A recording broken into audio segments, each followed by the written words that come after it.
इस दल बदल की राजनीति के दौरान कभी आपका मन नहीं किया कि मैं भी ये पार्टी छोड़ दूं, इसका फ्यूचर खत्म है? नहीं, ऐसा कभी विचार भी नहीं आया। आपको नहीं लगता कि एसआईआर करवाने की वाकई में जरूरत थी? मैं एसआईआर को गलत नहीं मानता, होना चाहिए। क्या आपको लगता है कि कांग्रेस के लिए गुटबाजी एक बहुत बड़ी समस्या बनी हुई है? कांग्रेस को तो नुकसान हुआ ही हुआ, अन्य पार्टियों को भी नुकसान हुआ, तो निश्चित रूप से गुटबाजी जहर के रूप में ही मानता हूँ मैं। इंदौर शहर को तोड़ फोड़ के चौड़ा बनाने की बजाय क्या कोई ऐसा रास्ता नहीं निकाला जा सकता जिससे शहर ना टूटे और शहर का डेवलपमेंट भी हो? अगर नेता ताकत में है और उसको दुकानें नहीं तोड़ना है तो निश्चित रूप से नहीं टूटेगी, हर जगह विकल्प है। नमस्कार, मेरा नाम है कनुप्रिया सत्तन और आप देख रहे हैं राष्ट्रीय जनभावना। हम अक्सर आपको ऐसी शख्सियत से रूबरू कराते हैं जिन्होंने अपने जीवन में कुछ ऐसा किया हो जो मिसाल बन जाती है।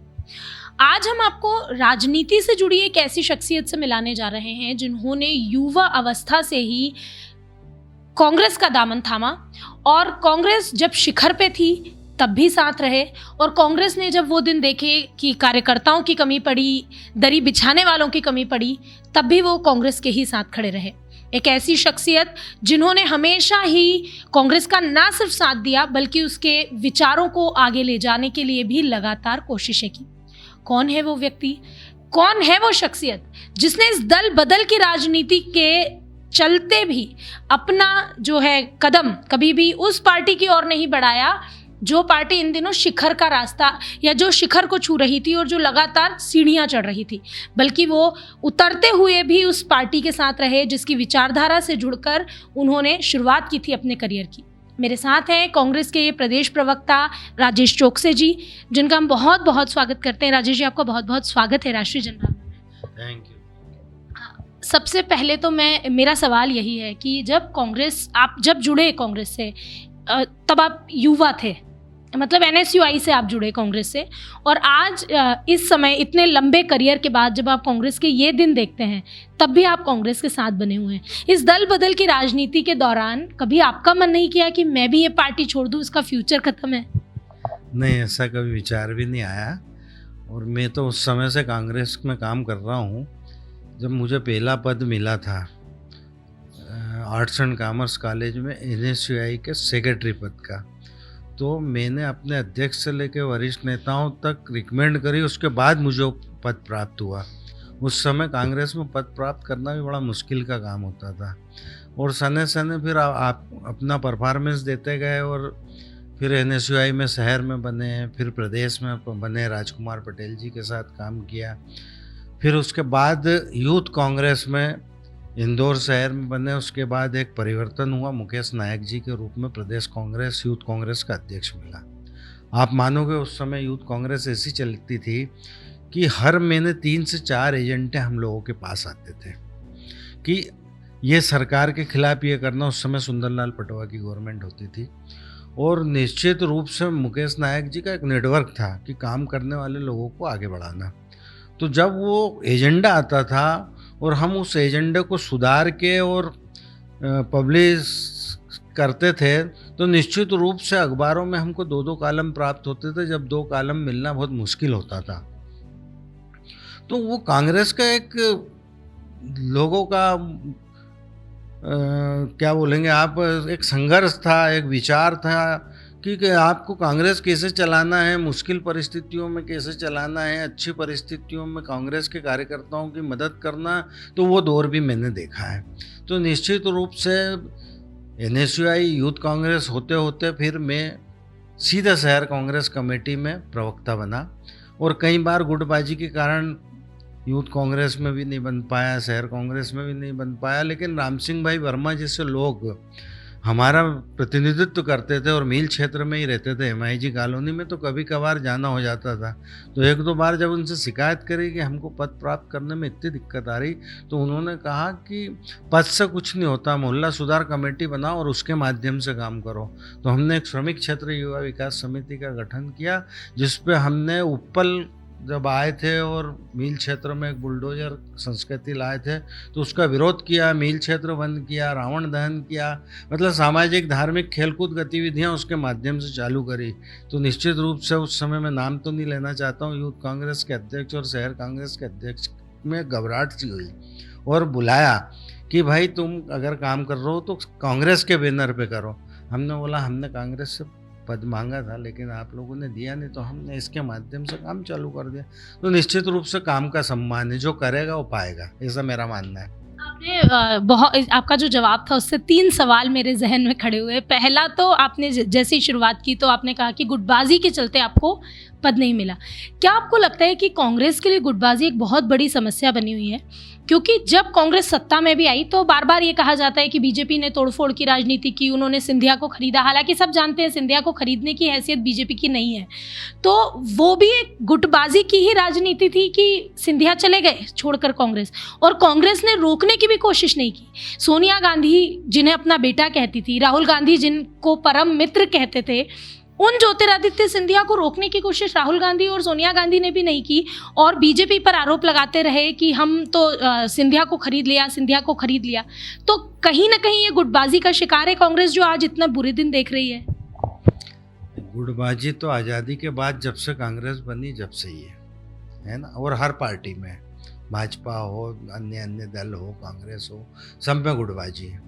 लेकिन अब गुटबाजी का चरित्र बदल गया। मैं इसको सीधे चरित्र बोलूँगा कि चरित्र बदल गया। पहले क्या होता था कि मैं किसी गुट से प्रतिनिधित्व करता हूँ या मैं किसी लीडर से जुड़ा हुआ हूँ तो सामने वाला लीडर मुझ पे वार नहीं करता था, वो सीधे उस लीडर पे वार करता था या उसका नुकसान करता था।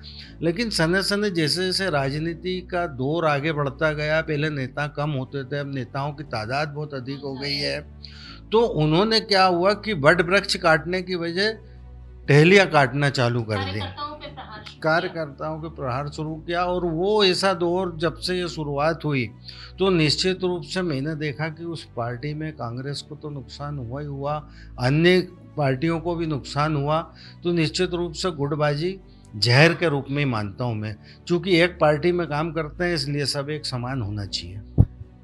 ये तो आपने ठीक कहा, लेकिन अभी आपने कार्यकर्ताओं की बात की और ये कहा कि अब दौर बदल गया है, तो राजनीति का जो दौर बदला, क्या आपको लगता है कि राजनीति हर दिन निकृष्ट होती जा रही है? क्योंकि पहले का अगर मैं बात करूं तो जब 2 विपक्षी दल के नेता भी एक ही जगह पर चुनाव लड़ा करते थे, मैंने भी वो दौर देखा है जब दोनों एक ही कार में जाते थे, क्योंकि दोनों की विधानसभा एक ही है। जैसे 1 नंबर की मैं बात कर रही हूँ, तो एक में दोनों जो अपोजिशन पार्टी के लीडर्स हैं साथ में ही जा रहे हैं मतलब जनता से मिलने के लिए, वो सामने वाली में मिल रहे हैं, वो सामने वाली में मिल रहे हैं, दोनों के कार्यकर्ता बीच में बैठ के लंच साथ में कर रहे हैं।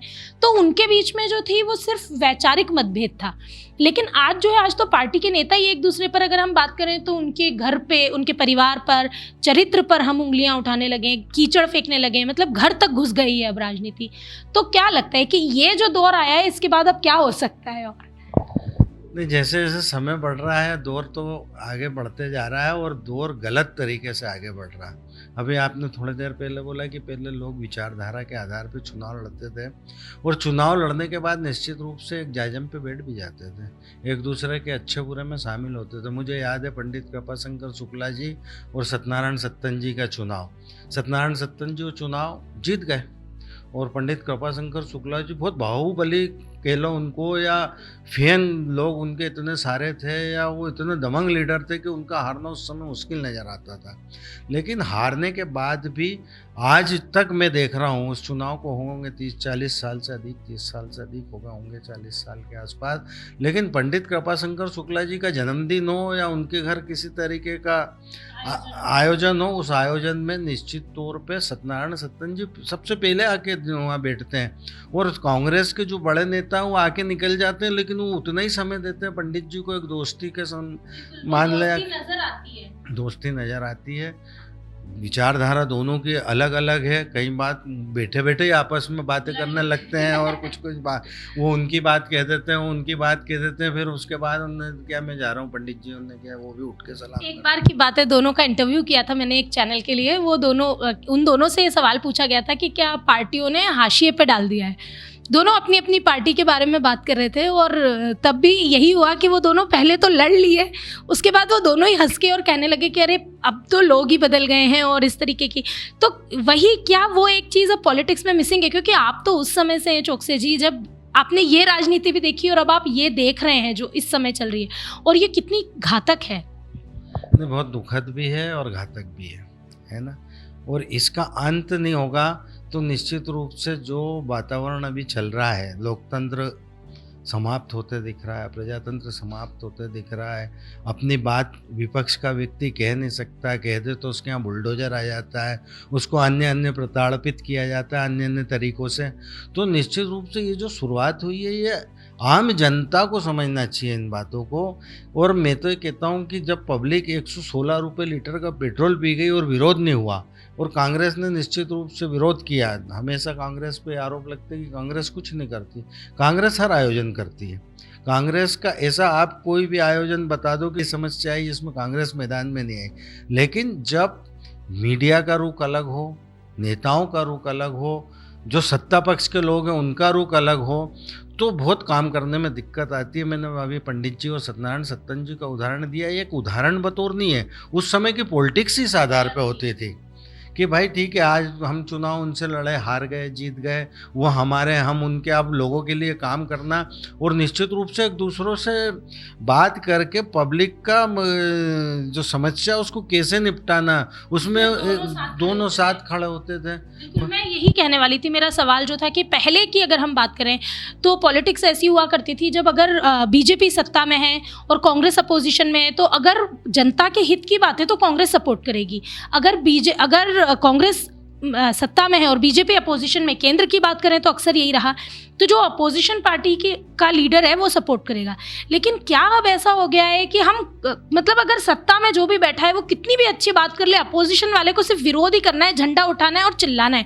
एसआईआर की बात करते हैं हम चोकसे जी, आप तो पार्टी प्रवक्ता हैं, मैं इस पर पार्टी का रुख जानना चाहती हूँ। मध्य प्रदेश में आप बताइए कि इस मुद्दे को इतना जनरलाइज किया गया है, एसआईआर एसआईआर ऐसे, जबकि एसआईआर का देखा जाए तो ज़्यादा असर मध्य प्रदेश में तो है भी नहीं। अगर हम राजस्थान की बात करते हैं, राजस्थान में इतने बंद कर दिया गया, बसों के ऊपर चढ़ गई कांग्रेस, भयंकर विरोध प्रदर्शन हुआ। क्या इसकी ज़रूरत है? मतलब एक मुद्दा जो केंद्र ने खींच दिया वहाँ से, कांग्रेस उस पर बात कर रही है। क्या एसआईआर, आपको नहीं लगता कि एसआईआर करवाने की वाकई में ज़रूरत थी? कुछ ऐसे लोग होंगे जो मर गए होंगे, खप गए होंगे, जिन्होंने अपनी जगह बदल ली होगी, उनके नाम लिस्ट से कटना चाहिए। तो हम क्या कांग्रेस का मतलब विपक्ष में है तो क्या हर बात को सिर्फ और सिर्फ हमको बुराई करनी है उसकी, या हम कभी करेंगे ऐसी राजनीति भी जब हम पॉजिटिव बातें भी करेंगे? चल, मैं एसआईआर को गलत नहीं मानता, होना चाहिए। लेकिन जब आप एसआईआर के मुद्दे पे बात करो तो एसआरआई की जो आवश्यकताएं थी, जो फॉर्म थे, ये थे, तो वो कहीं भी किसी भी जगह उपलब्ध नहीं थे। तो निश्चित रूप से उसका पहले विरोध हुआ, हमारा सीधा प्रोसेस का विरोध हुआ। सीधा सीधा ये कहना है कि 2003 में भी एक बार इस तरीके की जनगणना हुई थी। उस समय सरकार और सरकारी अधिकारी, सरकार का प्रतिनिधि और सरकार का अधिकारी आपके घर आता था, आपसे नाम पता पूछता था, आपका पहचान पूछता था और आपका नाम जोड़ दिया जाता है। अब बोले 2003 की वोटर लिस्ट में आपके पिताजी का और आपकी माताजी का नाम ला। अब कोई बिहार से आया, कोई यूपी से आया, चूँकि मैं इंदौर की बात करता हूँ, इंदौर में रहता हूँ। मध्य प्रदेश तो सिंगरौली से लेके बहुत ऐसे आउटडोर, आप कटनी अटनी इस तरफ पहुँचो, आप छिंदवाड़ा और डिंडोरी इस तरफ, तो बहुत निश्चित रूप से जैसे छिंदवाड़ा में 7 में से 6 सीटें SC ST और उसकी है, तो निश्चित रूप से वहाँ उन लोगों की तादाद अधिक है। तो वो लोग बेचारे जो बाहर से आके बचे हुए हैं, काम धंधा कर रहे हैं, वो 2003 की वोटर लिस्ट पहली बात तो ढूंढेंगे कैसे? और जब वो आए, उनको 20-30 साल हो गए हैं, है ना। जैसे इंदौर में कोई काम कर रहा है 30 साल पहले, तो वो वहाँ जाके कैसे बोलेगा? उसकी तो पीढ़ी इंदौर से चालू हुई, उसका जन्म इंदौर में हुआ। ये तो पता होगा ना उनके माता पिता कहाँ से है। बेसिकली तो उनका कंसेप्ट ये है कि अगर कोई भारत का नहीं है तो ढूंढना कि ये भारत का है कि नहीं, घुसपैठ को रोकना। और मुझे लगता है मध्य प्रदेश में इसका असर उतना नहीं होगा। मध्य प्रदेश में बिल्कुल इसका असर है। आप देखो, भोपाल में, इंदौर में इसके उदाहरण मिले। मेरे घर पे एक व्यक्ति बरसों से वोट डाल रहा था, मुझे मालूम पड़ा एसआईआर के माध्यम से, जब मेरा BLO आया, उनने कि अभी आपके यहाँ मैंने कहा ये तो है ही नहीं भाई, बरसों से नहीं है मेरे। ऐसा मैंने उसमें ध्यान दिया तो मेरे पड़ोस से आगे तक जाते जाते वो संख्या 60-65 तक हो गई। तो एक गली की जब यह स्थिति है तो निश्चित रूप से कहीं ना कहीं ये बीजेपी का एक बहुत बड़ा खेल था कि वो मतदाता सूची के साथ साथ मशीन से लेके ज़माने भर की चीज़ों की अपन बात नहीं करते हैं, बहुत बड़ा विषय हो जाएगा। लेकिन मतदाता सूचियों में गड़बड़ थी, एसआईआर उसका एक माध्यम था, लेकिन कहीं न कहीं अधिकारी भारतीय जनता पार्टी के नेता और कार्यकर्ताओं के हिसाब से ही काम कर रहे हैं। तो हर बूथ पर क्यों कार्यकर्ता नहीं दिए गए? क्योंकि राहुल गांधी ने कहा था कि हम हर बूथ पर अपना कार्यकर्ता बिठाएंगे, पर ऐसा हुआ नहीं। मतलब बीएलओ के साथ वो ये चाहते थे कि उनका एक कार्यकर्ता वहां बैठे, लेकिन हुआ उल्टा। बीजेपी ने वहां अपना कार्यकर्ता बिठा दिया है, हर बीएलओ के साथ एक कार्यकर्ता बीजेपी का बैठा है, लेकिन कांग्रेस का नहीं बैठा। एक्चुअल के हम लोग फील्ड में काम करते हैं ना, बीजेपी को कार्यकर्ता की आवश्यकता ही नहीं है। शिवराज सिंह चौहान जी के समय से एक इवेंट जो होने लग गया है कि कलेक्टर साहब आप इतनी भीड़ लाइए, कमिश्नर साहब आप इतनी भीड़ का बोलिए और नगर निगम की छुट्टी करो और हमारा कार्यक्रम को सफल बनाओ। तो आज भी जितने भी बीएलओ थे वो आंगनबाड़ी से रिलेटेड थे या नगर निगम से रिलेटेड थे या कलेक्टर से थे, और उनको ऐसा वेल प्लानिंग सेट किया गया कि जो जहाँ रहता उसको वहीं का बीएलओ बनाया गया। तो ये आप अगर इस तरीके की बातों में आओगे कि ये हुआ, तो ये बिल्कुल नकारात्मक बातें हैं। और मैं नहीं मानता एसआईआर कहीं ना कहीं गलत प्रोसीजर था। और एसआईआर का अगर सही ढंग से, जैसे आप इमरजेंसी इंदिरा जी ने लागू करी, तो निश्चित रूप से अगर इमरजेंसी के हिसाब से काम होता तो बहुत अच्छा काम होता, लेकिन उसको अधिकारियों ने बिगाड़ दिया। तो इसमें तो अगर आप पीछे जाओ तो मेरा बहुत बड़ा आरोप है कि एक एसआरआई जो प्रक्रिया चल रही है उसी प्रक्रिया भारतीय जनता पार्टी की एक अलग से चल रही है पूरे देश में। अब इसका उदाहरण मैं आपको कैसे वो बता के दूं और आप कैसे उसका अध्ययन करोगे? तो निश्चित रूप से वो अधिकारियों पे भी विश्वास नहीं करते हैं। वो अपने कार्यशैली पे या अपने इवेंट पे या अपने लोगों पे या कंपनी को हाई करके जैसा भी वो करना चाहे, तो एक एसआईआर वो अलग हो रहा है, एक एसआईआर ये अलग हो रहा है, वो एक वेल प्लानिंग के मतलब आप ये मान रहे हैं कि बीजेपी के पास इतने कार्यकर्ता और इतने लोग हैं कि वो हर किसी के पीछे वो एसआईआर के, मतलब जो एसआईआर की प्रोसेस चल रही है उसके साथ उन्होंने बीएलओ के साथ भी अपने लोग लगा दिए और वो अपनी अलग प्रक्रिया कर रहे हैं। मैं कार्यकर्ता की बात नहीं कर रहा हूँ, मैं बोल रहा हूँ ना कि कंपनी हायर कर लेते हैं। निश्चित रूप से सरकार अधिकारी के छाती पे पैर रख के चलाते हैं, तो वो सरकारी अधिकारियों का उपयोग कर रहे हैं, वो सरकारी कर्मचारियों का उपयोग कर रहे हैं, ये मेरे कहने का मतलब है। तो निश्चित रूप से इस देश में 2 एसआईआर काम कर रही है, एक उनकी पर्सनल और एक इस तरीके से बीएलओ और बीएलए पार्टियों के बना के। चलिए, मुझे कम से कम एक बात की खुशी है चोकसे जी कि आपने किसी भी सरकारी संस्था पर आरोप नहीं लगाया। आपने ये कहा, क्योंकि कांग्रेस के नेताओं से जब बात करते हैं तो वो हाई कोर्ट सुप्रीम कोर्ट को भी नहीं छोड़ती हमेशा। क्या ये भी एक वजह है कि लोगों से कांग्रेस इतनी दूर हो गई है कि जब भी कांग्रेस करती है तो सिर्फ नकारात्मक राजनीति करती है, पॉजिटिव चीज़ों को पे कभी फोकस नहीं करती? अगर आने वाले समय में आपने सरकार बनाई तो आप क्या देंगे? इस मुद्दे पर बात करने की बजाय हमेशा ये कहते हैं कि मोदी जी ने ये कहा, इन्होंने ये किया, उन्होंने वो किया। और अगर हम बीजेपी की भी बात करें तो वो भी अगर बात करते हैं तो राजीव गांधी, इंदिरा गांधी और इनकी बात करते हैं। क्या आपको नहीं लगता कि जनता को ये जानने में अब कोई दिलचस्पी नहीं है? राम मंदिर मुद्दा था, भाई राम मंदिर भी बन गया, अब हम आगे क्या बात करें? अब हम आगे क्यों बात नहीं करते कि सरकारी स्कूलों का स्तर कब सुधरेगा? हम आगे ये बात क्यों नहीं करते कि मेडिकल जो है हमारे देश का इतना बेकार है, आयुष्मान कार्ड तो बना दिया लेकिन इलाज उससे हो नहीं रहा है, जो बीमार है उसको कुछ मिल नहीं रहा है। हम कब बात करेंगे स्वास्थ्य पे, शिक्षा पर, टैक्स पर, कि भाई हम हमारे जैसे लोग जो इतना टैक्स पे कर रहे हैं, हम कमा रहे हैं तो भी टैक्स पे कर रहे हैं, हम कुछ खरीद रहे हैं तो भी टैक्स पे कर रहे हैं, हमने घर खरीदा तो भी हम टैक्स पे कर रहे हैं, हम अगर हमारी सैलरी का एक स्लैब बढ़ गया तो भी हम टैक्स। क्यों कांग्रेस ऐसे मुद्दे नहीं उठाती? क्यों भारतीय जनता पार्टी का जो मन करता है वो होता चला जाता है? क्योंकि वो सत्ता में बैठे हैं। क्यों हम सिर्फ राम मंदिर के विरोध में बोल रहे हैं? क्यों हम सिर्फ एसआईआर के विरोध में बोल रहे हैं? क्यों सिर्फ सुप्रीम कोर्ट के पर सवाल उठा रहे हैं? सवाल हम इनकी इन नीतियों पर क्यों नहीं उठा रहे हैं? आपने मगरमच्छ देखा होगा, है ना, उसकी चमड़ी बहुत मोटी होती है। ये 22-23 साल में इन लोगों की चमड़ी इतनी मोटी हो गई है। नेता प्रतिपक्ष हैं चिंटू चोकसे जी, है ना, निश्चित रूप से उनके साथ कम से कम 18-20 बार तो कमिश्नर कार्यालय का म्यूनसिपल कमिश्नर होता है, उनका घेराव करना, अपनी बातें रखना, मेयर क्या कर रहे हैं उस पर निगाह रखना, उनका विरोध करना। लेकिन मैंने क्या बोला, जैसे विपक्ष मजबूत होना चाहिए। अब 85 में से 20 पार्षद कांग्रेस के, अगर हमारा एक कारपोरेटर बोलने खड़ा होता है तो उसमें से 70 लोग चिल्ला चोट करने लगते हैं, है ना। तो उसकी आवाज़ उसी में ही दबा देते हैं। अब आपने देखा होगा विधानसभा सत्र 3 दिन का, आपने देखा होगा तो नगर आप निगम। आरोप लगाते हैं कि कांग्रेस चलने ही नहीं देती कोई भी सत्र, जनता की बात करने नहीं देती। भाई घोषणा तो पहले आपने करी ना 3 दिन सत्र चलेगा। भाई आज विधायक अगर वहाँ अपनी बात नहीं रखेगा तो कहाँ रखेगा?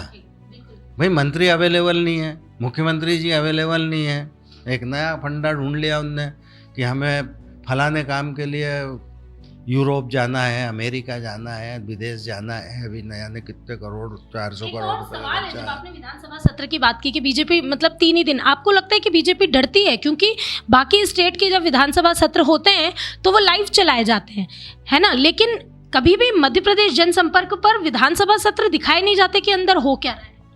मैंने दिग्विजय सिंह जी का कार्यकाल देखा है, सत्यनारायण पटेल एमएलए थे, मैं किसी काम से गया था, तो उस समय जो विधानसभा का सत्र था वो 25 दिनों का था, पहले काफी लंबे चला 27 दिनों का था, है ना।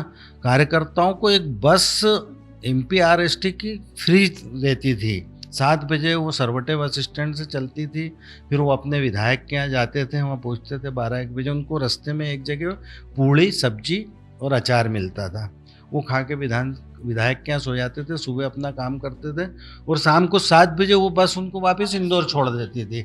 लेकिन अब वो चीज़ें तो देखने ही नहीं मिलती। अब तो ये है कि कैसे भी टालो, कैसे भी ख़त्म करो, विधानसभा ख़त्म हुई, हम हमारे काम पे लगे, वो वाली सड़क का कितना पैसा आया, वो बिल्डिंग का कितना आया, वो पुल का कितना आया।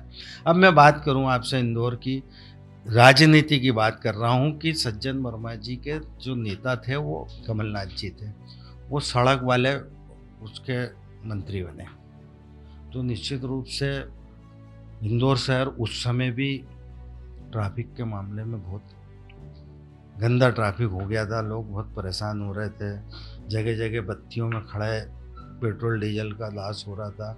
तो निश्चित रूप से वो MIG से लेके नौलखा तक एक ब्रिज लेके आए और उसका पैसा भी आ गया, और उसके बाद सरकार बीजेपी की थी और वो पैसा कहाँ गया उसका आज तक हम लोगों को ही पता नहीं है, मतलब सज्जन वर्मा जी को ही पता नहीं है।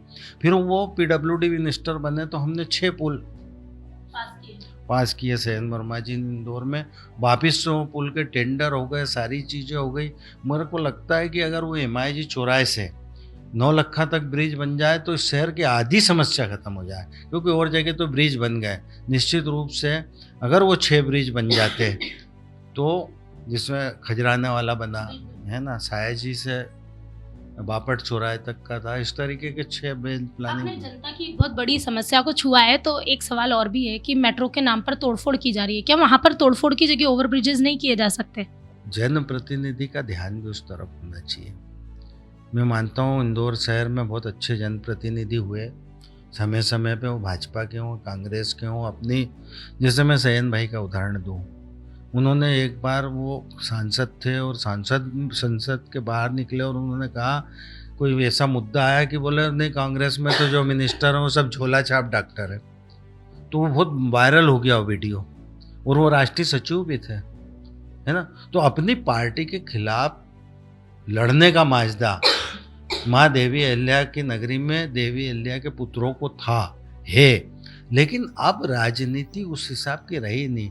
अब तो क्या बोलते हैं उसको, चाटुकारिता बोल लो या पग फेरे बोल लो, या कैसे भी अपने नेता की नज़र में चढ़ के अपना ग्राफ कैसे बढ़े उसके आधार पे काम होता है। अभी आपने जिक्र किया कि सज्जन सिंह वर्मा के समय पे 6 ओवर ब्रिजेस को आप लोगों ने अप्रूव किया था। शहर की आज की अगर हम स्थिति की बात करें, मैं मेट्रो प्रोजेक्ट की बात करूंगी, कैलाश विजयवर्गीय की बात करूंगी, उन्होंने दिवाली मिलन समारोह के एक कार्यक्रम में खड़े होकर बड़े वट में ये बात बोली थी कि 1 नंबर विधानसभा के, क्योंकि वो विधायक है इसलिए मैं ये जिक्र कर रही हूँ, उन्होंने बड़े वट में आके ये बोला था कि चाहे कुछ भी हो जाए, जो इन्होंने बोल दिया, मतलब सत्यनारायण सत्तन का नाम लेके बोला था कि जो गुरुजी ने बोल दिया वही होगा, दुकानें नहीं टूटेंगी, मेट्रो प्रोजेक्ट भले ही से हट जाए या ऊपर से जाए या कुछ भी हो। लेकिन आज वही स्थिति है, वहाँ पर लोग जो हैं इसका विरोध कर रहे हैं, मेट्रो वाले आ गए थे तोड़ने के लिए। शहर को, इंदौर के डेवलपमेंट की बात की आपने, जनता की बात की, इंदौर शहर को तोड़ फोड़ के चौड़ा बनाने की बजाय क्या कोई ऐसा रास्ता नहीं निकाला जा सकता जिससे शहर ना टूटे और शहर का डेवलपमेंट भी हो? और अगर ऐसा रास्ता निकाला जा सकता है तो क्या कांग्रेस इसके लिए जनता के साथ खड़ी है? कांग्रेस हर मुसीबत में जनता के साथ है, जिस भी परिस्थितियां स्थितियां बनती, कांग्रेस का कार्यकर्ता से जो बनता है वो ईमानदारी से करता है। लेकिन अभी स्थितियां परिस्थितियां बहुत अलग है। हिंदुस्तान तो देखो विकल्पों का ही देश है, अच्छा बुरा, काला पीला, हरा नीला, लाल सफ़ेद। अगर नेता ताकत में है और उसको दुकानें नहीं तोड़ना है तो निश्चित रूप से नहीं टूटेगी। हर जगह विकल्प है। इंदौर में इस तरीके की बसाहट है कि ये तो अब जो नया दौर आया उसमें तेरे मकान से मेरा मकान 1 फीट आगे कैसे होगा, वो अब चलन हुआ। लेकिन पहले जो हमारे यहाँ मकान बनते थे, आज भी मेरा स्वयं का मकान आप आके देखोगे तो आगे 10 फीट, पीछे 10 फीट, साइड में 5 फीट गली छूटी और इस साइड में 5 फीट गली छूटी हुई है। तो निश्चित रूप से अब जो कांग्रेस भाजपा के नेता मेरे यहाँ किसी काम से आते हैं या किसी भी पत्रिका देने आए या कुछ भी आए तो वो बोलते हैं यार इतना अच्छा मकान है तुम्हारा यार, जबकि मकान मेरा 70 साल पुराना है। तो वो विकल्प सब दूर है। अब जैसे गुरुजी से कोई बात कमिटमेंट हो गया तो निश्चित रूप से वो आप देवतुल्य हैं इस शहर के। उनकी उम्र के हिसाब से, उनकी काम के हिसाब से, उनकी सोच के हिसाब से इस शहर का नाम उन्होंने प्रदेश ही नहीं पूरे देश में और विदेशों तक सत्यनारायण सत्तम गुरु को लोग जानते हैं। कांग्रेस के सारे नेता उनके चरण छूते हुए मैंने तो आज तक देखे कि गुरु महाराज आए, गुरु जी आ गए, गुरु जी प्रणाम, उसमें स्वयं मैं भी एक शामिल हूँ। तो निश्चित रूप से इतने बड़े आदमी के से कमिटमेंट के बाद इस तरीके की परिस्थितियाँ बन जाना, जो वो नेता का खुद का एक विजन भी होना चाहिए। कमलनाथ का अपना एक विजन था। कमलनाथ मुख्यमंत्री और नेता के साथ एक व्यापारी भी थे, है ना। उन्होंने इस प्रदेश में 15 महीने में जो देने का प्रयास करा वो ना तो व्यापारी भूला, ना एक छबड़ी वाला भूला, ना वो गुंडे बदमाशों पे जो नकेल कसी, तो वो जो लोगों में एक वातावरण शहर में और प्रदेश में बना था वो भी लोग नहीं भूले और आज कमलनाथ जी को याद करते हैं। जब नेता का विजन ही नहीं हो, नेता को टाइम ही नहीं हो, तो जब उसकी देखरेख ही नहीं हो रही और उसको ऊपर से मारा जा रहा हो, फिर गुटबाजी आ गई। वही तो फिर मतलब आपको ये लगता है कि कैलाश विजयवर्गीय के पास अब वो पावर नहीं बची जो राष्ट्रीय महासचिव होने पर थी, और दूसरी चीज़ कि वो विधायक तो बन गए लेकिन उन्होंने जनता के भरोसे छोड़ दिया है सब कुछ, और बल्कि या यूं कहें कि पूरे विधायकों ने मिलके पुष्यमित्र भार्गव को अकेला छोड़ दिया है कि भाई इंदौर तुम्हारा है, जहाँ गड्ढे करना है गड्ढे करो, जहाँ सड़क बनानी है बनाओ, बनाना है बनाओ, नहीं बनाना नहीं बनाओ। भिया दादा और जितने भी बल्लम हैं वो सब सिर्फ अब विधायकों के यहाँ जाके नतमस्तक होते हैं और मेयर के भरोसे पूरा शहर है, विजन जीरो। मैंने बोला ना, विपक्ष मजबूत होना चाहिए और जनता में एक सोच होना चाहिए कि हमारा नेता जिसको हम चुन रहे हैं वास्तव में वो लीडर है या नहीं है। अब आपने पुष्पमित्र भार्गव जी की बात करी, वो एक बहुत अच्छे वकील थे, विद्वान आदमी थे, लेकिन इस शहर की समझ उनके पास आज भी नहीं आई। इतने साल बाद भी 3-3.5 साल का समय निकल गया है। तो निश्चित रूप से अभी तुमने देखा होगा कि अधिकारी उनके बुलाए हुए मीटिंग में ही नहीं आए। और महापौर हुआ करते थे आपके राजेंद्र धारकर जी हैं, सुरेश सेठ साहब। आदमी आंखों से चमकता था, आंखों से दिखता था कि हमारे मेयर ने क्या बोला और हमें क्या करना है। मेयर का अल्टीमेटम 24 घंटे का है तो 14 घंटे में काम होता था। वो टेरर ही पैदा नहीं कर पाया। और फिर निश्चित रूप से अभी मेरा ऐसा मानना है कि प्रदेश में जो चल रहा है, मैंने ऐसी लुटेरी सरकार आज तक मेरे जीवन में 40 सालों में तो नहीं देखी कि थाने बिक गए हों या जनता परेशान है, किसी को कोई मतलब नहीं है। और मुझे तो समझ में ही नहीं आता ये कौन सा एडजस्टमेंट है। देश के गृह मंत्री अमित शाह जी बिहार में भरे चुनाव में मीटिंग में बोलते हैं कि ये लालू प्रसाद यादव जी का लड़का तेजस्वी यादव 14 तारीख बाद घर से नहीं निकलेगा, इसकी वो बुरी हालत हो जाएगी, ऐसा रिजल्ट आएगा। और ये तुम कोई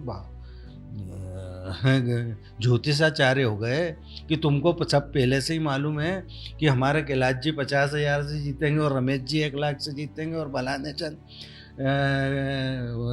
क्या बोलते हैं मालिनी गौड़ भाभी 60,000 से जीतेंगे और तुलसी भैया 70,000 से जीतेंगे। यही आंकड़े आते हैं।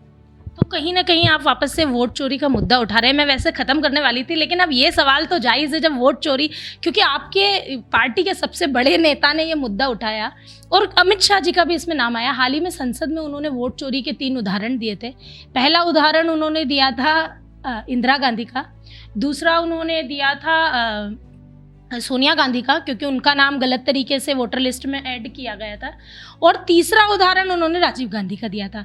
तो वोट चोरी के मुद्दे पे जो कांग्रेस घेर रही थी, उन्होंने उसी मुद्दे पर कांग्रेस को ही घेर दिया। 2003 में मैंने आपको बताया ना कि वोटर लिस्ट में नाम कैसे जुड़ते थे, है ना। पड़ोसी से पूछ लिया जाता था, वो रह रहे हैं, यहाँ से काम कर रहे हैं, वहाँ से लिखा के ला देते थे। सरकार का दायित्व होता था और निर्वाचन आयोग का काम होता था। लेकिन उस समय सोनिया जी का नाम कैसे जुड़ा और इंदिरा जी का नाम कैसे जुड़ा, ये अभी तक अमित शाह जी को मालूम नहीं। अभी मालूम पड़ा उनको, अभी उन्होंने वक्तव्य दिया। ये सब क्या है, जनता को गुमराह करने का, असल मुद्दों से ध्यान हटाने का एक बड़ा कारण ये होता। अब वंदे मातरम पे 10 घंटे बस, और वंदे मातरम आज बना। मेरे हिसाब से संसद की कार्रवाई, चूंकि सैयद भाई सांसद रहे इसलिए मुझे मालूम है, 1 मिनट का 2.5 लाख के आसपास आता है। 10 घंटे में आप 600 मिनट मानो, 600 में आप गुणित कर दो। तो वंदे मातरम पे इतनी लंबी बहस और 3 दिन वही चलना, तो क्या दूसरे मुद्दे खत्म करना, जनता का ध्यान भटकाना। भाई जो आपने बुराई करी है, जो आपने बुरा किया, वो 4 दिन बाद और 4 महीने बाद भी निकल के आएगा। लेकिन आज का नेता त्वरित हो गया कि आज हमारा समय कैसे अच्छा निकल जाए। तो निश्चित रूप से ये शहर में जो अव्यवस्थाएं फैल रही है, स्वच्छता के अलावा आपने देखा होगा कि कहीं काम नहीं हो रहा है, गड्ढे के मारे। कम से कम कांग्रेस के, मुझे इस बात को बोलते हुए बड़ा गर्व महसूस होता है कि ब्लॉक स्तर पे धरने प्रदर्शन और विरोध हो गया है, झोनल कार्यालयों का घेराव हो गया है, सारे के सारे झोनल कार्यालय घेर दिए, लेकिन उनके कान पे रूई नहीं बैठती है। इतने सारे टैक्स लगा दिए हैं, टैक्स का पैसा न जाने कहाँ जा रहा है, समझ में नहीं आ रहा है। सरकार का ने कुछ पैसा बचा नहीं है, डेवलपमेंट कुछ हो नहीं रहा है। BRTS में 4000 करोड़ रुपए खर्चा करे, वो कहाँ गए, आखिर उसको तोड़ना पड़ा। तो ये सब मुद्दे जनता को अब उठाना पड़ेगा। कांग्रेस के विरोध से मुझे लगता है कि इन लोगों की चमड़ी बहुत मोटी हो गई, इनको कोई फर्क नहीं पड़ रहा है। जिस दिन जनता सड़क पे आएगी, और मैं आपके माध्यम से आह्वान भी करता हूँ कि अब जनता को सड़क पर आना ही पड़ेगा, जब ही ये बिगड़े लोग सुधर पाएंगे। तो मैं जो सवाल पूछने वाली थी वो अपने आप ही ख़त्म हो गया कि आपको लगता है कि बीजेपी के लोग जो हैं वो बिगड़ैल पार्टी है, इसलिए आपने कभी उसको ज्वाइन नहीं किया। एक बहुत ही अहम बात जो है वो चोकसी जी ने कही है कि सिर्फ विपक्ष के भरोसे आप नहीं बैठ सकते, आपकी समस्याओं पर आवाज़ आपको उठाना पड़ेगा। अगर आप चाहते हैं कि सत्ता आपको सुने, सरकार आपको सुने, तो आप ही के पास पावर है, और वो वीटो पावर है, क्योंकि आप वोट देते हैं। तो जो जनता कर सकती है वो कोई नेता नहीं कर सकता। ये एक बहुत अहम बात चोकसी जी ने कही है। अगर आपकी समस्या है, आपके क्षेत्र से जुड़ी है, आपके परिवार से जुड़ी है, टैक्सेशन की कोई प्रॉब्लम है, हेल्थ और गवर्नमेंट, कोई भी एजुकेशन समस्या आपकी है, समाधान चाहते हैं, आवाज़ उठाइए और देखते रहिए राष्ट्रीय जनभावना चैनल। अगर अब तक सब्सक्राइब नहीं किया है तो कर ही लीजिए और हमारे साथ बने रहिए, लगातार देखते रहिए हर अपडेट के लिए। बहुत बहुत धन्यवाद। धन्यवाद।